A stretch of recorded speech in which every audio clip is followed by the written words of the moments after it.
Assalamualaikum warahmatullahi wabarakatuh. Saya Justina Divani dengan NIM 221080259 ingin menjelaskan terkait cherry split. Pengertian cherry split. Cherry split bisa dipahami sebagai cara untuk memecah sebuah masalah menjadi bagian-bagian kecil, lalu menganalisis dan menyusunnya kembali untuk menciptakan solusi atau ide-ide baru.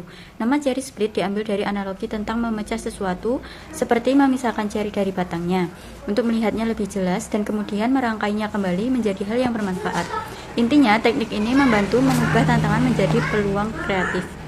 Contoh sederhananya adalah jika kamu memiliki masalah yang terasa besar atau rumit, alih-alih mencoba menghadapinya secara langsung, kamu bisa memecah masalah itu menjadi bagian-bagian lebih mudah untuk dikelola. Setelah itu, kamu bisa melihat masing-masing bagian tersebut dan mencari cara untuk menggabungkan kembali menjadi sebuah yang lebih efektif dan inovatif. Memberi anak bangunan benteng yang sudah jadi berarti membatasi kreativitasnya. Dia hanya bisa memainkannya seperti itu saja. Tapi kalau kamu memberikan balok-balok penyusun, dia bisa membuat berbagai macam bangunan baru yang unik sesuai imajinasinya. Cherry split membagi tantangan menjadi blok-blok terpisah yang dapat Anda susun dengan berbagai cara untuk menciptakan sejumlah ide alternatif. Bisa dilihat pada ilustrasi kotak tersebut. Sebenarnya tidak ada kotak sungguhan yang terlihat, tapi saat kita membagi gambar menjadi dua bagian, otak kita mulai melihat bentuk kotak yang sebelumnya tidak ada, karena bagian lengkungnya tiba-tiba berhenti di tempat yang terlihat seperti tepi kotak. Nah, sama seperti itu, kalau kita membagi-bagi sifat atau bagian dari sebuah masalah, kita bisa menemukan ide-ide baru yang sebelumnya tidak terfikirkan. Kemudian ada langkah-langkah berpikir cherry split. Yang pertama, tulis inti dari masalah atau tantanganmu hanya dalam dua kata. Misalnya, ada masalah bagaimana cara meningkatkan penjualan mesin fotokopi. Dua kata yang mewakili masalah tersebut adalah menjual fotokopi. Contoh lainnya, kalau masalahnya bagaimana cara meningkatkan cara memetik buah ceri, maka dua kata inti dari permasalahan yaitu memetik ceri. Langkah yang kedua, dua kata tadi dipisahkan menjadi dua kata. Kita bisa memisahkannya menjadi ceri dan petik. Bisa dilihat pada gambar buah ceri yang terpotong.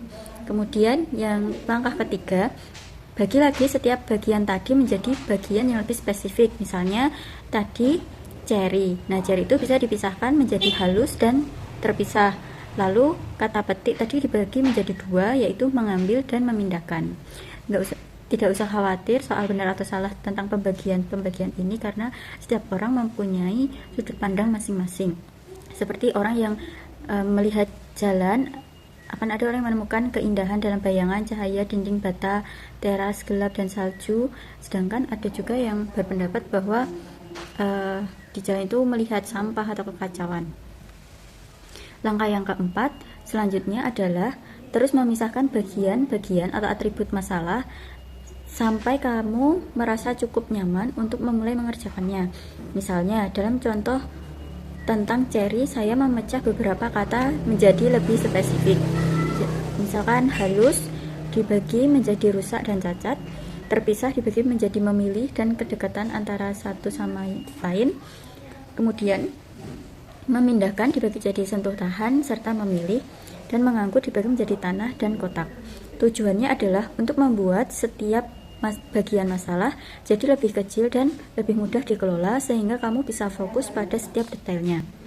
Langkah yang kelima, memeriksa setiap bagian atau atribut untuk menemukan ide-ide baru. Keajaiban dari metode ini adalah ide-ide besar seringkali ditemukan dalam bagian-bagian yang terlihat tidak penting, seperti bagaimana satu tetes air bisa mengandung seluruh keindahan laut. Langkah yang keenam, mencoba menggabungkan kembali bagian-bagian tersebut. Kombinasi baru dari bagian-bagian itu bisa menghasilkan perspektif dan ide baru. Memisahkan tantangan menjadi beberapa bagian itu seperti menghilangkan dinding pemisah antara ruangan panas dan dingin. Kekuatan dari kedua sisi saling berinteraksi dan menciptakan ide baru. Lalu, ada cara bagaimana memilih sesuatu dari pilihan tadi yang sangat banyak dan semuanya tampak menarik atau penting. Dari permasalahan sebelumnya, yaitu dengan cara apa kita dapat meningkatkan metodologi memetik ceri. Seperti yang terlihat dalam contoh, kami membagi tantangan menjadi beberapa bagian. Seperti yang sudah saya jelaskan tadi, kata ceri dibagi menjadi dua, yaitu halus dan memisahkan. Terus kata halus dipisahkan lagi menjadi dua, yaitu rusak dan karatan. Terus memisahkan dibagi dua menjadi memilih dan kedekatan satu sama lain. Pemetian juga dibagi menjadi dua, yaitu pemindahan dan mengangkut. Memindahkan dibagi menjadi dua, yaitu sentuh dan memegang, dan pemetikan. Mengangkut dibagi menjadi dua, yaitu tanah dan kota. Ada beberapa cara untuk menemukan ide baru dengan metode ini. Caranya yang pertama, bagian tadi bisa fokus pada satu ciri saja, misalnya halus.